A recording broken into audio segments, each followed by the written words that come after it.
ఉదయకాలం Hermon Baptist సంఘంగా మనందరం కలిసి దేవుణ్ణి ఆరాధించడానికి దేవుడిచ్చిన శ్రేష్టమైన సమయాన్ని బట్టి నేను దేవుణ్ణి స్తుతిస్తూ ఉన్నాను. ప్రియమైన దేవుని సంగమా, ఈనాటి ఈ ప్రార్థనను ఆరాధనను మనము ప్రార్థన ద్వారా ప్రారంభించుకుందాం. అందరం కూడా తలలు వంచి కళ్ళు మూసుకుందాం, ప్రార్థన చేద్దాం. పరిశుద్ధుడా, జీవం కలిగిన దేవా, నీకు వందనాలు చెల్లిస్తూ ఉన్నాం. స్తోత్రార్హుడా, కీర్తనీయుడా, పూజనీయుడా, స్తుతి ప్రశంసలకు యోగ్యుడైన దేవ, రాజులకు రాజు, ప్రభువులకు ప్రభు, దేవాది దేవుడైన యేసయ్య నీకు వందనాలు.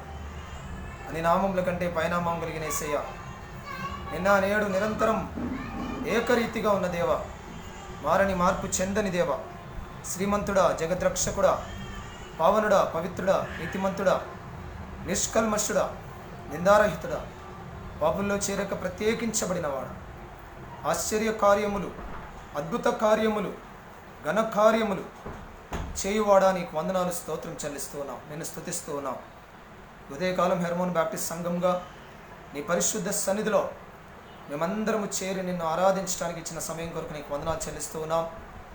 దైవ ప్రత్యక్షతను మాకు ప్రసాదించమని ప్రార్థన చేస్తున్నాం. నీ పరిశుద్ధాత్మ సన్నిధిని మాకు అనుగ్రహించమని ప్రార్థన చేస్తున్నాం. నమ్మదగిన దేవుడు, నిజమైన దేవుడు, నిరంతరము స్తోత్రార్హుడైన దేవుడు, నీకు వందనాలు, స్తోత్రం చెల్లిస్తున్నాం. ఆయన గత వారం అంతా కాచి కాపాడినారు. సంఘంగా మా అందరినీ ఆయన పేరు పేరున మీరు ఆశీర్వదించి దీవించినందుకు నీకు వందనాలు చెల్లిస్తున్నాం. సంఘంలోని ప్రతి కుటుంబాన్ని బట్టి నీకు వందనాలు. ఆయన చిన్న బిడ్డలు, వృద్ధులు, స్త్రీలు, పురుషులు, యవనులు, బాలులు, బాలికలు అందరి కొరకు నీకు వందనాలు చెల్లిస్తున్నాం. సంఘ నాయకత్వం అంతటి కొరకు నీకు వందనాలు చెల్లిస్తున్నాం. నీ దయ, నీ కృప అందరిపైన ఉంచండి. నీ నామానికి మీరు మహిమ తెచ్చుకోమని ప్రార్థన చేస్తున్నాం. ఆశ్చర్య కార్యములు చేయగలిగిన దేవా, నీకు వందనాలు, స్తోత్రం చెల్లిస్తున్నాం. నిన్ను మహింపరుస్తున్నాం ప్రభు, నీకు వందనాలు. ఆయన ఈ భయంకరమైన పరిస్థితుల్లో ప్రపంచంలో ఎటు చూసినా కరోనా విలయతాండవం చేస్తుండగా నాయనా, నీ కృపలో మమ్మల్ని ఎత్తిపట్టుకున్నందుకే నీకు వందనాలు చెల్లిస్తున్నాం. నీ దయా సంకల్పం మా పైన ఉంచినందుకే నీకు వందనాలు, స్తోత్రం చెల్లిస్తున్నాం. నిన్ను గణపరుస్తున్నాం, నిన్ను మహింపరుస్తున్నాం, నిన్ను కీర్తిస్తున్నాం ప్రభువా. ఇంతవరకు మీ సన్నిధి మాతో ఉంచారు. ఆయన శరీరగా బలహీనంగా ఉన్న అందరినీ మీరు జ్ఞాపకం చేసుకోండి. కరోనాతో బాధపడుతున్న వారందరినీ మీరు జ్ఞాపకం చేసుకోండి. అద్భుతమైన శీఘ్రమైన స్వస్థతలు మీరు దయచేస్తారని నమ్ముతూ నిన్ను స్తుతిస్తూ ఉన్నాం, నేను మహింపరుస్తూ ఉన్నాం ప్రభు, నీకు వందనాలు. అయినా రాబోయే దినాల్లో పరిస్థితులు ఎలా ఉంటాయో మాకు తెలియదు, అయినా మీరు కాపాడుతారని నమ్ముతూ నిన్ను స్తుతిస్తూ ఉన్నాం. సంఘమంతటిని దీవించండి. సేవకుని కుటుంబానికి జ్ఞాపకం చేసుకున్నారు. అయినా కొంత బలహీనంగా ఉంటుండగా నీ కృపలో మమ్మల్ని ఎత్తిపట్టుకుంటూ బలపరుస్తున్న విధానం కొరకే నీకు వందనాలు చెల్లిస్తున్నాం. అయినా గత వారం వివాహంలో జతపడిన బిడ్డల కొరకే నీకు వందనాలు చెల్లిస్తున్నాం. ఆత్మీయులు కోల్పోయి దుఃఖంలో ఉన్న వారి కొరకు మేము ప్రార్థన చేస్తున్నాం. అనారోగ్యంతో ఉన్న వారి కోసం మేము ప్రార్థన చేస్తున్నాం. ఆయన వేదనలో, శోధనలో ఉన్న వారి కోసం మేము ప్రార్థన చేస్తున్నాం. నీ సన్నిధి ఉంచండి, నీ కృపలో ఎత్తి పట్టుకోమని, నీ కార్యాలు ఆయన మా అందరి జీవితాల్లో జరిగిస్తారని నమ్ముతూ ఎంతమంది గత వారం, ఈరోజు, రాబోయే దినాల్లో జన్మదినం జరుపుకుంటూ, వెడ్డింగ్ యానివర్సరీ జరుపుకుంటూ ఆయన వివాహ జీవితంలో జతపడుతున్నారు వారందరి కొరకు మేము ప్రార్థన చేస్తున్నాం. ఆయన కేంద్ర రాష్ట్ర ప్రభుత్వాలను దీవించండి. డాక్టర్స్ని, నర్సెస్ని, ఆశా వర్కర్స్ని మీరు దీవించండి. మున్సిపల్ కార్మికులను మీరు ఆశీర్వదించండి. పోలీస్ డిపార్ట్మెంట్ని మీరు దీవించండి. ఆయన తెలంగాణ ప్రాంతంలో గత వారం నుంచి నైట్ కర్ఫ్యూ స్టార్ట్ అయింది ప్రభువా. తదనంతరం తిరిగి లాక్డౌన్ పరిస్థితి కూడా నేను ఒకవేళ వస్తుందేమో మాకు తెలియదు ప్రభువా. ఈ పరిస్థితులన్నింటిని బట్టి నీ పాలించేంతకు వస్తున్నాం. నీ కృపలో ఎత్తిపట్టుకోండి నాయన, నీకు వందనాలు. ఉదయకాలం ఆయన నీ సన్నిధిలో మేము ఉంటుండగా నీ కృపలు మమ్మల్ని ఎత్తిపట్టుకొని మమ్మల్ని బలపరుస్తారని, మమ్మల్ని దీవిస్తారని, మమ్మల్ని ఆశీర్వదిస్తారని, నీకే మహిమ, ఘనత, ప్రభావంలో ఆరోపిస్తూ ఉండగా మీరే మహిమ పొందమని మమ్మల్ని దీవించి మీ కృపలో మమ్మల్ని ఎత్తిపట్టుకుంటారని నమ్ముతూ మమ్మల్ని మేము తగ్గించుకుంటూ మీ నామమును హెచ్చిస్తూ యేసు నామమున ప్రార్థించి వేడుకుంటున్నాం తండ్రి, ఆమెన్. ప్రియమైన దేవుని సంగమా, ఈ రీతిగా మనమందరం దైవ సన్నిధిలో కొంతసేపు దేవుని ఆరాధించడానికి దేవుడు మనకిచ్చిన ఈ శ్రేష్టమైన తరుణాన్ని బట్టి దేవుని స్తుతిస్తూ ఉన్నాను. కరోనా నేపథ్యంలో హెర్మోన్ బ్యాప్టిస్ట్ సంఘంగా మనందరము లైవ్లోనే ఆరాధించాలని గత వారము సంఘ కమిటీ తీర్మానం చేయడం జరిగింది. దేవుని మందిరానికి ఎవరికి అనుమతి లేదు ప్రస్తుతం. కొంతకాలం మనకి మనమే సెల్ఫ్ లాక్డౌన్ని మనము ఏర్పాటు చేసుకుంటున్నాం. ఎందుకంటే మరి ఈ కరోనా యొక్క విస్తృతి మనకి ఇబ్బందికరంగా ఉండకుండా మనందరము క్షేమంగా ఉండాలనే ఉద్దేశంతో ఈ లైవ్ ఆరాధనను మనము జరిపించుకుంటున్నాం. కాబట్టి కోయర్ బృందాన్ని ఇంకెవరిని కూడా మనము ఆహ్వానించట్లేదు ఇప్పుడున్న పరిస్థితులను బట్టి. కాబట్టి కొద్ది సమయం మనం దైవ సన్నిధిలో దేవుని వాక్యాన్ని ధ్యానించి ఆయనను ఆరాధించి ఆయనను మహిమపరిచి ఆయనను ఘనపరిచి ఆయనను కీర్తించే అవకాశాన్ని దేవుడు మనకి ఇచ్చిందని మనం సంతోషించాం. కాబట్టి ఈ సమయంలో మీరందరూ కూడా నాతో కలిసి దేవుని వాక్యాన్ని మనము ధ్యానం చేసుకుందాం. మరి ఈ రోజుకు ఏర్పాటు చేయబడిన దైవ లేఖన భాగాన్ని మనం చదువుకుందాం. 2వ దినవృత్తాంతముల గ్రంథము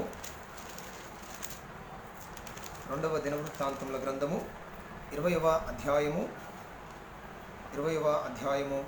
మొదటి 3 వచనాల్ని మనము ధ్యాన నిమిత్తమై చదువుకుందాం.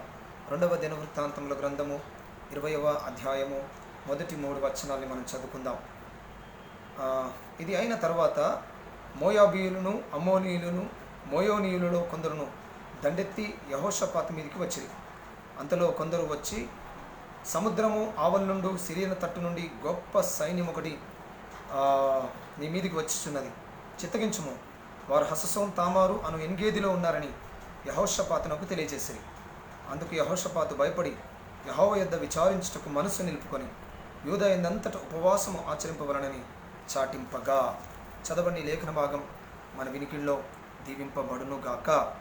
ఈ సమయంలో ఈ వాక్య ధ్యానంలో పాల్గొంటున్న మీ అందరికీ మరొకసారి దేవుని నామములో శుభములు తెలియజేస్తూ ఉన్నాను. ఈ సమయంలో హెర్మన్ బాప్టిస్ట్ చర్చ్ ద్వారా ఫేస్బుక్, యూట్యూబ్లో అదే రీతిగా ఈ యొక్క ప్రత్యక్ష ప్రసారం ఉంటుండగా పాల్గొంటున్న మీ అందరిని బట్టి దేవుని స్తుతిస్తూ ఉన్నాను. తర్వాత ఒకవేళ సమయం అనుకూలించిన దాన్ని బట్టి వాక్యాన్ని వినబోతున్న వారందరికీ కూడా ప్రత్యేకమైన శుభాలు తెలియజేస్తూ ఉన్నాను. కాబట్టి ఇంకొంతకాలం వరకు ఆదివారము కావచ్చు చర్చ్లో ఏ ఆరాధనలు కూడా ప్రత్యక్షంగా అంటే విశ్వాసులతో కలిసి జరగవు అనే విషయాన్ని మనం గుర్తుపెట్టుకోవాల్సిందిగా మనవి చేస్తున్నాను. ఉదయకాలం ఆదివారం ఆరాధన కావచ్చు, ఆదివారం సాయంకాలం ఆరాధన కావచ్చు, లేకపోతే ఇంకా ఏ కార్యక్రమం అయినా సంఘంలో విశ్వాసులతో కలిసి ఆరాధనలు ఉండవు. ఏమున్నా ప్రత్యక్ష ప్రసారంలోనే ఆరాధనలు ఉంటాయి. ఈ విషయాన్ని అందరూ గమనించాల్సిందిగా మనవి చేస్తూ ఉన్నాను. ప్రియమైన దేవుని బిడ్డలారా, ఈ లేఖన భాగాన్ని మనం గమనిస్తే అక్కడ యెహోషాపాతు రాజు యూదా దేశానికి మరి పరిపాలకుడిగా ఉంటున్న సమయంలో ఆయన అనుభవించిన ఒక సంఘటనను ఉదయకాలం మనము మన ధ్యాన నిమిత్తమై ధ్యానం చేస్తాం. అందులో ఏం జరిగింది అంటే మోయాబీయులు, అమ్మోనీయులు, మోయోనీయుల్లో కొందరు దండెత్తి యెహోషాపాతు మీదికి వచ్చిరి అని రాశారు. అంటే వాళ్ళు ఎక్కడి నుంచి వచ్చారంట అంటే 2వ వచనం చూస్తే, అంతలో కొందరు వచ్చి, సముద్రం ఆవల నుండి సిరియన్ తట్టు గొప్ప సైన్యం ఒకటి నీ మీదికి వచ్చుచున్నది అని రాశారు. గొప్ప సైన్యం. యెహోషాపాతు యూదా దేశానికి రాజు. అంతకంటే ముందు మనం గమనిస్తే 18, 19 అధ్యాయాలు ఒకవేళ మనం గమనిస్తే ఆయన దేవుని కొరకు చేసిన సేవ, ఆయన దేవుని పరిచర్యను ఎలా జరిగించాడు, దేవుని వాక్యాన్ని ఎలా ప్రకటించాడు, లేక దైవికమైన కార్యాలు ఎలా చేశాడు అనే విషయాన్ని మనం అక్కడ గమనించవచ్చు. కాబట్టి ఇవన్నీ అయిన తర్వాత, ఇది అయిన తర్వాత అంటున్నాడు. అంటే అంతకుముందు స్పిరిచువల్ రిఫార్మేషన్ జరిగింది. స్పిరిచువల్ రిఫార్మేషన్ అంటే ఆత్మీయ సంబంధమైన ఒక ఉత్తేజకరమైన పరిచర్యలను ఆయన జరిగించినట్టుగా మనము ఆయన గురించిన విషయాలు 17వ అధ్యాయం నుంచి మనం చదువుకుంటే ఆయన చేసిన గొప్ప కార్యాలు, మంచి కార్యాలు, దైవికమైన కార్యాలన్నీ మనం చూడొచ్చు.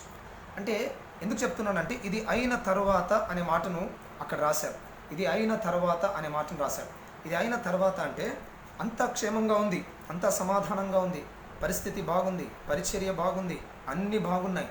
అన్నీ బాగున్న సమయంలో ఏం జరిగింది?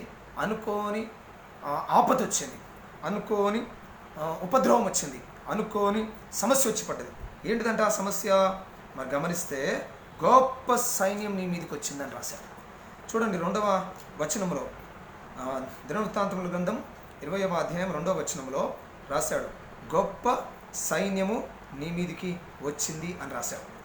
ఈ గొప్ప సైన్యము అనే మాటను ఒకవేళ మనం గమనిస్తే 12వ వచనంలో కూడా మీరు గమనిస్తే ఆ యెహోషాపాతు ప్రార్థన చేస్తున్నాడు, మా దేవా నీవు వారికి తీర్పు తీర్చవా, మా మీదికి వచ్చి ఈ గొప్ప సైన్యముతో యుద్ధం చేయుటకు మాకు శక్తి చాలు.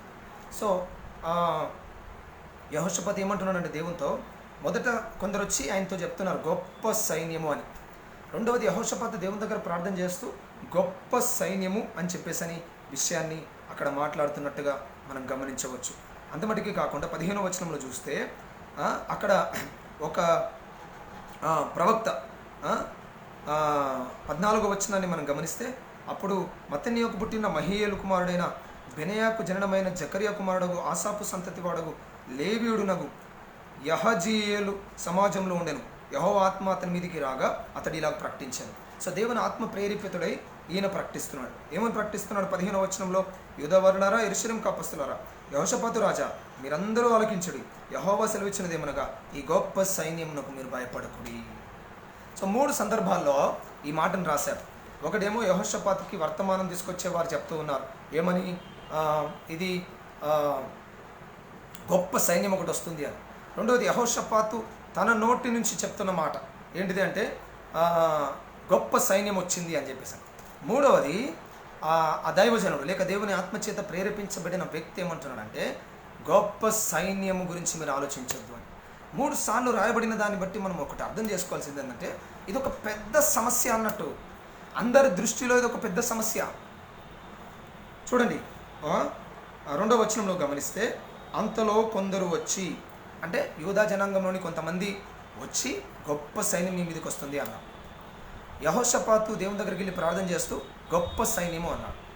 దేవుని దూత, దేవుని ఆత్మచేత ప్రేరేపించబడిన వ్యక్తి ఈ గొప్ప సైన్యం గురించి నువ్వు ఆలోచించొద్దు అని రాస్తున్నాడు. అంటే అర్థం ఏంటిది? ఈ ముగ్గురు దృష్టికి కూడా అది గొప్ప సైన్యంగానే కనబడుతుంది. హల్లెలూయా. వాక్యం వింటున్న వారు నాతో పాటు మీరున్న గృహంలో దేవునికి హల్లెలూయా చెప్పాలి. హల్లెలూయా. నా స్వరం మీకు వినబడుతుంది కానీ మీ స్వరం నాకు వినబడదు.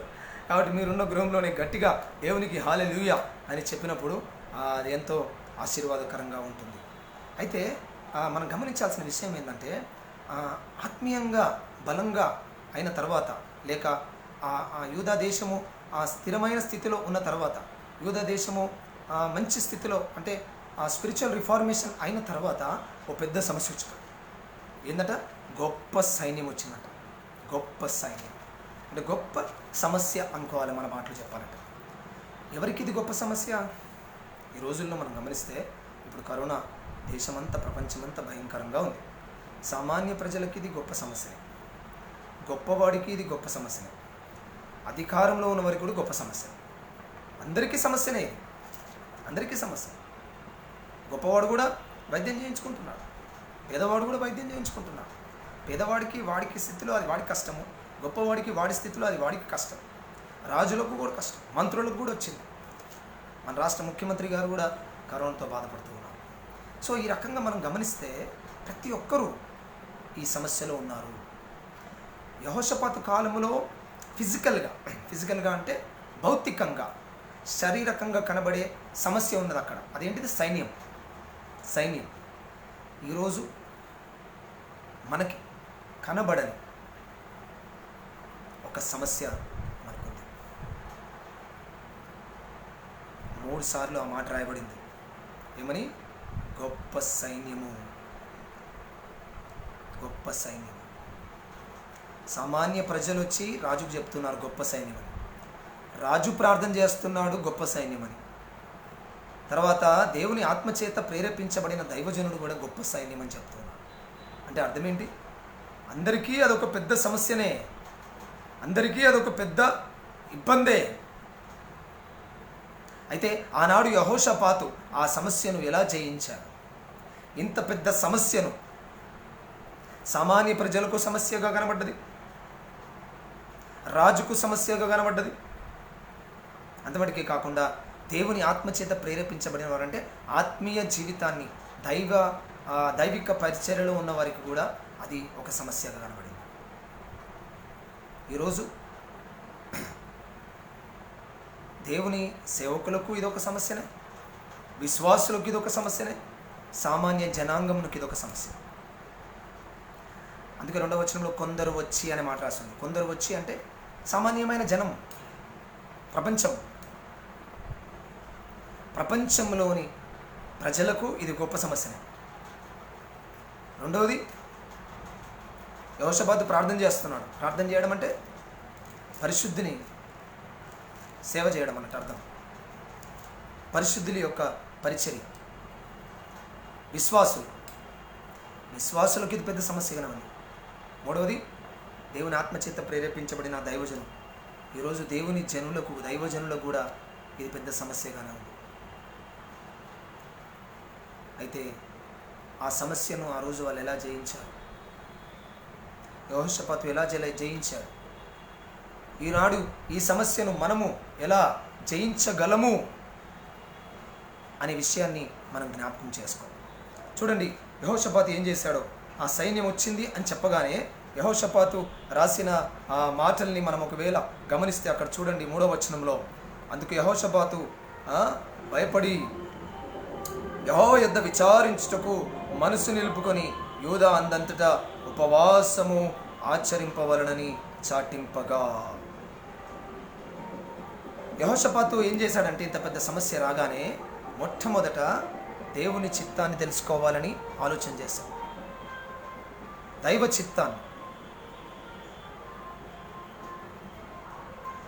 చిత్తాన్ని తెలుసుకోవాలను విచారించెను అనే మాట రాశాడు. తర్వాత చూస్తే యూదా అందంతటా ఉపవాస దినము చాటించెను అనే మాట రాస్తున్నాడు. ఉపవాస దినం, యూదా అందంతటా ఉపవాస దినాన్ని చాటించిన ఆ పరిస్థితి వచ్చింది అని చెప్పేసి అని దేవుడు అక్కడ వాక్యంలో జ్ఞాపకం చేస్తున్నాడు. అంతమటికే కాకుండా ఒకవేళ మనం గమనిస్తే 12వ వచనాన్ని చూడండి. మా దేవా, నీవు వారికి తీర్పు తీర్చవా?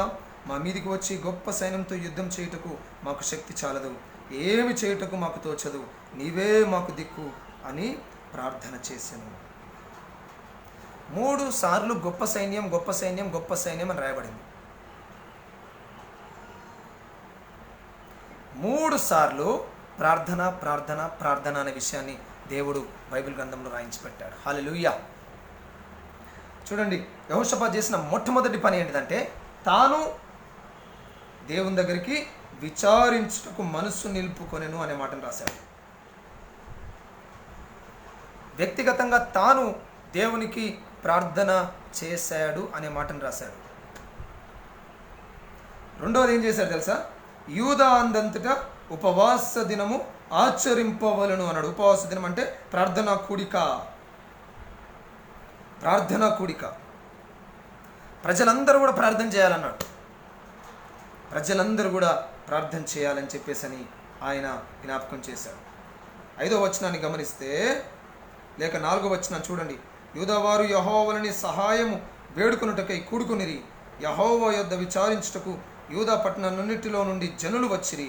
యెహోషాపాతు యెహోవా మందిరంలో కొత్త శాల ఎదుట సమాజముగా కూడిన యూదా యెరూషలేముల జనుల మధ్య నిలబడి ఈ రకంగా మాట్లాడుతున్నాడు అని రాశారు.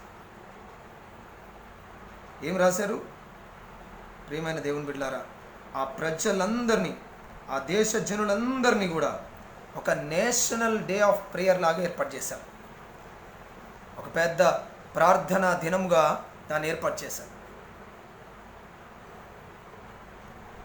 యెహోషాపాతు ఈ సమస్యను ఎలా ఎదుర్కొన్నాడు? గొప్ప సమస్య, గ్రేట్ ప్రాబ్లం. గొప్ప సైన్యం అంటే అర్థం ఏంటిదంటే great problem are a big problem. Jehoshaphat ఆ ప్రాబ్లంని ప్రేయర్తోని సాల్వ్ చేశాడు. హల్లెలూయా.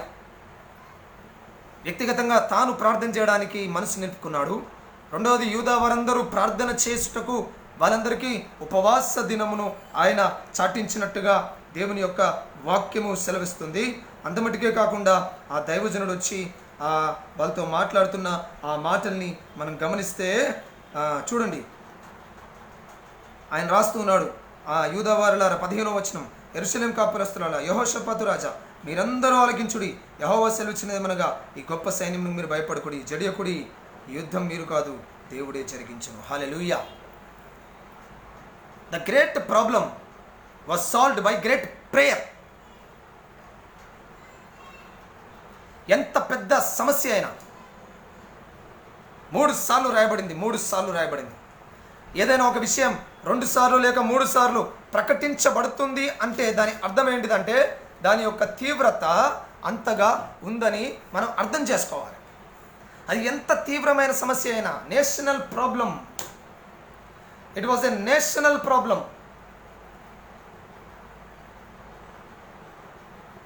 అంటే సామాన్య ప్రజలు బాధ అనుభవిస్తున్నారు, విశ్వాసులు బాధ అనుభవిస్తున్నారు, పరిశుద్ధులు బాధ అనుభవిస్తున్నారు. అక్కడ ఏం జరిగిందంటే పరిశుద్ధులు ప్రార్థన చేశారు, సామాన్య ప్రజలు ప్రార్థన చేశారు. ఎందుకంటే ఏమున్నది అక్కడ రాశాడు, యూదా యందంతటా ఉపవాస దినము చాటించగా యూదావారు అనే మాటను రాశాడు. అంటే ఆ దేశంలోని ప్రజలందరూ కూడా సామాన్యమైన ప్రజలు, విశ్వాసులు, ఆఖరికి ఆ దేవుని సేవకులు కూడా వాళ్ళు ప్రార్థన చేసినట్టుగా దేవుని వాక్యం సెలవిస్తుంది. What ever the problem, how great may be the problem, every problem will be solved by prayer. ఈరోజు ప్రపంచం అనుభవిస్తున్న పెద్ద సమస్య కావచ్చు, ఈరోజు నీవు నీ కుటుంబంలో అనుభవిస్తున్న పెద్ద సమస్య కావచ్చు, ఈరోజు నీవు అనుభవిస్తున్న శరీర సంబంధమైన పెద్ద సమస్య కావచ్చు, ఈరోజు నువ్వు అనుభవిస్తున్న బలహీనతలు కావచ్చు, బాధలు కావచ్చు, ఇరుకులు ఇబ్బందులు కావచ్చు, అది ఎంత పెద్దదైనా ఎటువంటిదైనా విచారించుట, వేడుకొనుట, ప్రార్థించుట, ఉపవాసం ఉండుట అని మాటిగా మాటలు రాశారు. ప్రతి సమస్యకు పరిష్కారం ప్రార్థన. అందుకే హెర్మోన్ బ్యాప్టిస్ట్ సంఘానికి ఈ సంవత్సరం ఇచ్చిన వాగ్దానం ప్రార్థనా సంవత్సరం. ప్రార్థన, ఎందుకంటే ప్రార్థన ఏం చేస్తుంది? మనల్ని బలపరుస్తుంది, ప్రార్థన మనల్ని ఆశీర్వదిస్తుంది, ప్రార్థన మన బలహీనతల నుంచి మనల్ని విడిపిస్తుంది, ప్రార్థన మనల్ని బాగు చేస్తుంది, ప్రార్థన మనకి పరలోక భాగ్యం ఇస్తుంది, ప్రార్థన మనకు సంతోషాన్ని ఇస్తుంది, ప్రార్థన మనకు ఆశీర్వాదాన్ని ఇస్తుంది, ఆనందాన్ని ఇస్తుంది. అంత పెద్ద రాజయ్య ఉండి కూడా డబ్బును ఉపయోగించలే, ధనము, ఘనము, జ్ఞానము ఏది ఉపయోగించలే, దైవికమైన మార్గంలో వెళ్ళాడు, దైవాత్మతో వెళ్ళాడు. ఈరోజు మనం ఏం చేస్తామంటే మానవులంగా మనం చేసే ప్రయత్నాలన్నీ చేస్తాం. యెహోషాపాతు చేసిన మొట్టమొదటి పని ఏంటంటే ఈ విషయం తెలవగానే, గొప్ప సైన్యం వచ్చిందని తెలవగానే వెళ్ళాడు, దేవుని సన్నిధిలో మోకరించాడు. ఈరోజు దేవుడు మన జీవితంలో జ్ఞాపకం చేస్తున్నాడు. ఇలాంటి పెద్ద పెద్ద సమస్యలు మనం చూస్తున్నామంటే అర్థం ఏంటిదంటే మనం దేవుని సన్నిధిలో ప్రార్థించాలి అని, ప్రపంచం కోసం ప్రార్థన చేయాలని, ప్రజల కోసం ప్రార్థన చేయాలని, పరిశుద్ధుల కోసం ప్రార్థన చేయాలని దేవుని యొక్క ఉద్దేశం. అందుకే కాబోలు ఆత్మీయంగా వాళ్ళు స్థిరంగా ఉన్న తర్వాత వాళ్ళ జీవితంలో సమస్య వచ్చి పడ్డాయి. చాలాసార్లు మనం కూడా ఆత్మీయంగా స్థిరంగా ఉంటాం, మంచిగా ఉంటాం, మన భక్తి ప్రార్థన జీవితం అన్నీ బాగానే ఉంటాయి. అయిన తర్వాత ఒక ఉప్పెన లాంటి పరిస్థితులు వస్తాయి. ఎందుకో ప్రార్థన యొక్క శక్తి మన జీవితంలో రుజువు అవ్వడానికి. నమ్మిన వారు చెప్పండి హల్లెలూయా. ప్రార్థన యొక్క శక్తి రుజువు అవ్వడం కోసమే.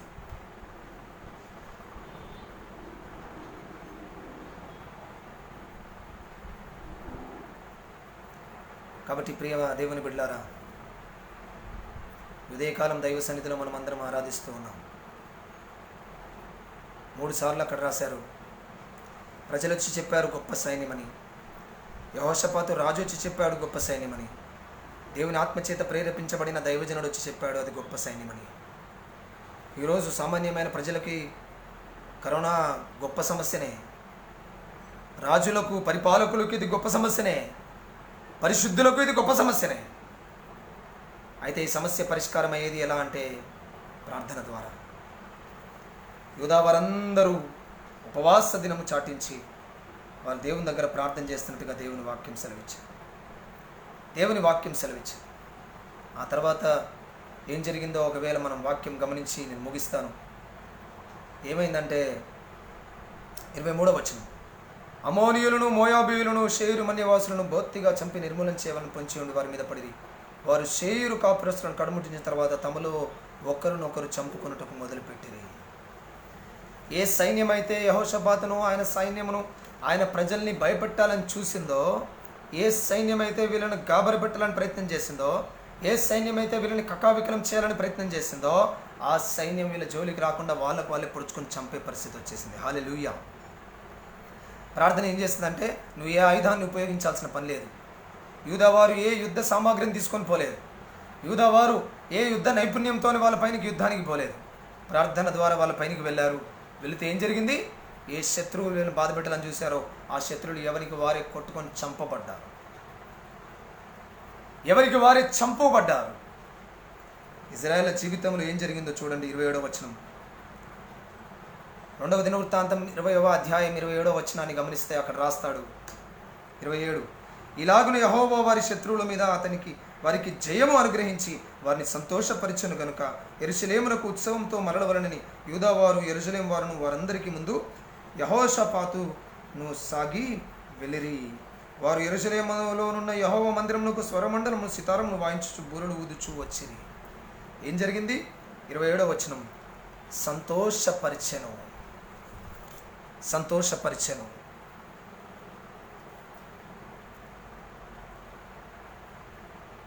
ఉదయకాలం దేవుడు మనతో మాట్లాడుతున్నాడు.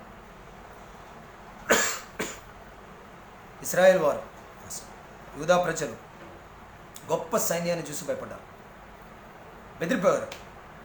కానీ యెహోషాపాతు రాజు భయపడలేదు, బెదిరిపోలేదు. ప్రార్థన చేశాడు. ప్రజలందరినీ ప్రార్థన చేయమని ఆ దైవజనుడు వచ్చి కూడా వాళ్ళ పక్షంగా ఉండి ప్రార్థన చేశారు. ఏం జరిగింది? శత్రువులు ఎవరికి వారు కొట్టుకొని చంపబడ్డారు. 3వది, దేవుడు సమాధానం ఇచ్చాడు, సంతోషం ఇచ్చాడు అని రాశాడు. ఎంత గొప్ప సమస్య వాళ్ళ జీవితంలో అనుభవించారో, ఎంత గొప్ప సైన్యం ఉందని భయపడుతూ వచ్చారో, ఇప్పుడు ఏం జరిగింది? దేవుడు వారికి జ్ఞాపకం చేస్తున్నాడు. వారికి విస్తారమైన సంతోషాన్ని దేవుడు వారికి ఇచ్చాడు. ఇంత పెద్ద సంతోషం, సమాధానం కలగడానికి గల కారణం ఏంటి? ప్రార్థన. ఎంత పెద్ద సమస్య అయినా ప్రార్థన ఆ సమస్యను పరిష్కరిస్తుంది. ప్రార్థన ఆ సమస్యలో మనకు సమాధానం ఇస్తుంది. ప్రార్థన ఆ సమస్య విషయంలో మనకు సంతోషాన్ని ఇస్తుంది. సో మొట్టమొదటి ఏం చేసింది ప్రార్థన? ఆ సమస్యను పరిష్కరించింది. ఎవరికి వారు కొట్టుకొని చచ్చిపోయారు. రెండవది, ఆ సమస్య లేకుండా చేసింది, అక్కడ నిర్మూలమైరి అని రాశారు. మూడవది, వాళ్ళు సంతోషంగా ఉన్నారని రాశారు. ఈరోజు నీ జీవితంలో, నా జీవితంలో అదే సంతోషాన్ని దేవుడు ఇస్తాడు. మనం ప్రార్థనలో ఉండాలి. అందుకే ఈ సంవత్సరం దేవుడు మనకు ప్రార్థనని ఇచ్చాడు. చర్చిలోకి వచ్చి మనం అందరం ప్రార్థన చేసుకునే పరిస్థితులు ఇప్పుడు లేవు. కాబట్టి ఎవరికి వారు ప్రార్థన చేయాలి. ఏ కుటుంబంకో ఆ కుటుంబం ప్రార్థన చేయాలి. ఎవరికి వారు ప్రార్థనలో సమయం గడపాలి. యెహోషాపాతు వ్యక్తిగతంగా ప్రార్థన చేశాడు. ప్రజలందరితో కలిసి ప్రార్థన చేశాడు. ఆ దైవజనుడు వచ్చి కూడా వాళ్ళ పక్షంగా ఉండి ప్రార్థన చేశాడు. ఎవరికి వారు ప్రార్థన ప్రార్థన ప్రార్థన ప్రార్థన ప్రార్థన ప్రార్థన ప్రార్థన ప్రార్థన ద్వారా ఏం జరిగింది? అద్భుతమైన విజయాన్ని దేవుడు అందించాడు. వారికి జయమును అనుగ్రహించను అని రాశాడు. ఈరోజు ప్రపంచాన్ని పట్టుబడిస్తున్న పెద్ద సమస్య యేసు నామములో నిర్మూలమగునుగాక. ఎంత పెద్ద సమస్య అయినా అది మనల్ని బాధించకుండా మనల్ని కాపాడునుగాక. అది ఎంత పెద్ద సమస్య అయినా దేవుడు ఈరోజు మనతో మాట్లాడుతున్నాడు. అందులో దేవుడు మనకు సమాధానం ఇస్తాడు. అందులో దేవుడు మనకు సంతోషాన్ని ఇస్తాడు. మనం ప్రార్థన చేస్తున్నాము. ఈ సమస్య మనకు ఎందుకు వచ్చిందంటే ప్రార్థన చేయాలనే వచ్చింది. మీరు గమనిస్తే, మీకు సమయం ఉంటే, ఇంట్లో బైబిల్ చదువుకోవడానికి ఓపిక ఉంటే చూడండి. యెహోషాపాతు దగ్గర కొన్ని లక్షల సైన్యం ఉంది. 18వ అధ్యాయం 19వ అధ్యాయంలో చదవండి. తనకున్న సైన్యంపై ఆయన ఆధారపడలేదు. సైన్యములకు అధిపతి అయిన దేవునిపై ఆధారపడ్డాడు. దేవునిపై ఆధారపడ్డాడు. అందుకే ఆయన జీవితంలో ఈ గొప్ప విజయాన్ని వచ్చింది. ఈరోజు దేవుడు మనతో మాట్లాడుతున్నాడు. మన బలహీనతలు ఉండొచ్చు, ప్రపంచాన్ని బాధిస్తున్న సమస్యనే కాకపోవచ్చు, మన కుటుంబాన్ని బాధిస్తున్న సమస్యలు ఉండొచ్చు, నీ శరీరాన్ని బాధిస్తున్న సమస్యలు ఉండొచ్చు, నీ మనస్సును బాధిస్తున్న సమస్యలు ఉండొచ్చు, నీకు ఆర్థికమైన సమస్యలు ఉండొచ్చు, నీకు అనారోగ్యపరమైన సమస్యలు ఉండొచ్చు. ఎంత పెద్ద, how great the problem is, it will be solved through great prayer. So great prayer ఏం చేసిందంటే గ్రేట్ పీస్ ఇచ్చింది. Great problem was solved by great prayer and great prayer gave great peace. గొప్ప సమాధానం, గొప్ప సంతోషం, గొప్ప సమృద్ధిని దేవుడి వరకు ఇచ్చింది. యెహోషాపాతు గురించి మనం ధ్యానిస్తే ఎంత ధ్యానించినా సరిపోదు. మన పరిస్థితులకు, మన స్థితిగతులకు, మన సమస్యలకు అన్నిటికీ కూడా విస్తారమైన సమాధానాన్ని ఇస్తుంది యెహోషాపాతు యొక్క ప్రార్థన కావచ్చు, స్తుతి కావచ్చు, ఆరాధన కావచ్చు, భక్తి కావచ్చు, ఈ సమస్యను ఎదుర్కొనే సందర్భం కావచ్చు.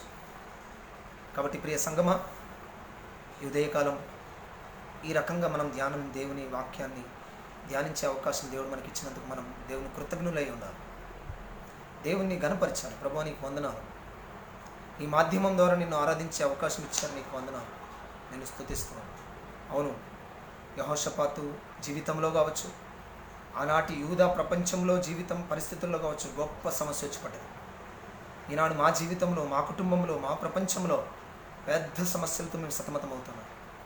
అయితే ఆ సమస్యకు సమాధానం ప్రార్థన ద్వారా వచ్చిందని చెప్పారు.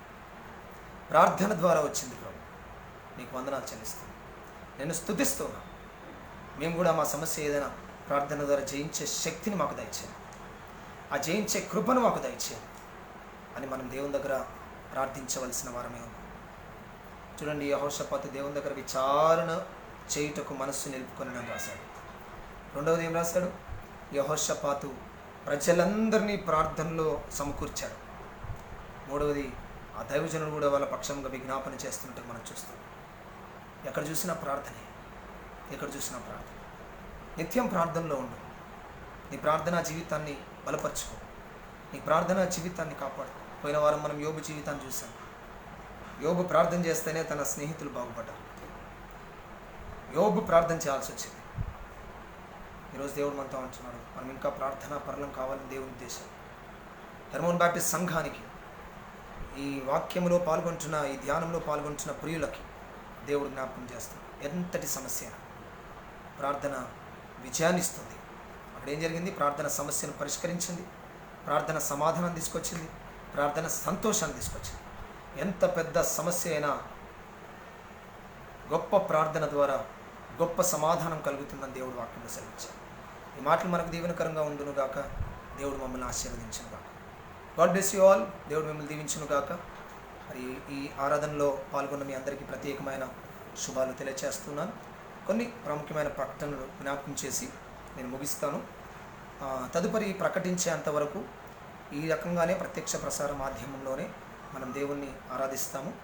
కాబట్టి మనం చర్చ్కి సంబంధించిన వాట్సాప్ గ్రూప్లో ఈ ఇన్ఫర్మేషన్ ఉంటుంది, దాన్ని చూస్తూ ఉండాల్సిందిగా మనవి చేస్తున్నాను. ఎవరు కూడా చర్చ్కి రాకూడదు. ఇంకొకటి, ఎక్కడ కూడా గుమ్మికూడద్దు. ఏ కార్యక్రమాల్లో కూడా వీలైనంత మటుకు తగ్గించుకుంటే మంచిది, అది మనకు ఆశీర్వాదకరం. స్వల్ప జ్వరం ఉన్న, నీరసం ఉన్న, నిస్సత్తువు ఉన్న, ఈ జలుబు ఉన్న, దగ్గున్న వైద్యుడి దగ్గరికి పోవడం కంటే ముందు మొదట కరోనా టెస్ట్ చేసుకోవడం ముఖ్యం. కాబట్టి కరోనా టెస్ట్ చేసుకోండి. మిమ్మల్ని, మీ కుటుంబాన్ని కాపాడుకోవాల్సిందిగా మనవి చేస్తూ ఉన్నాను.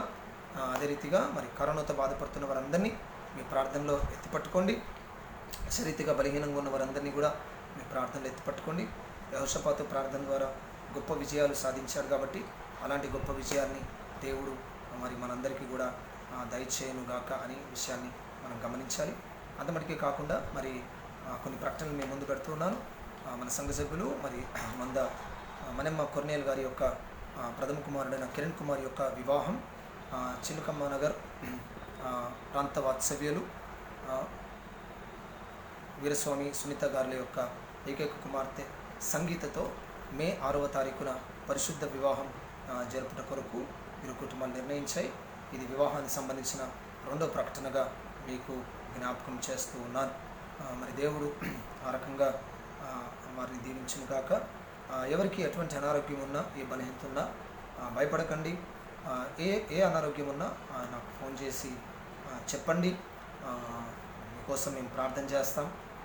అదే రీతిగా మా కోసం, మరి కుటుంబం కోసం, సేవకులందరి కోసం కూడా ప్రార్థించాల్సిందిగా మనవి చేస్తూ ఉన్నాను.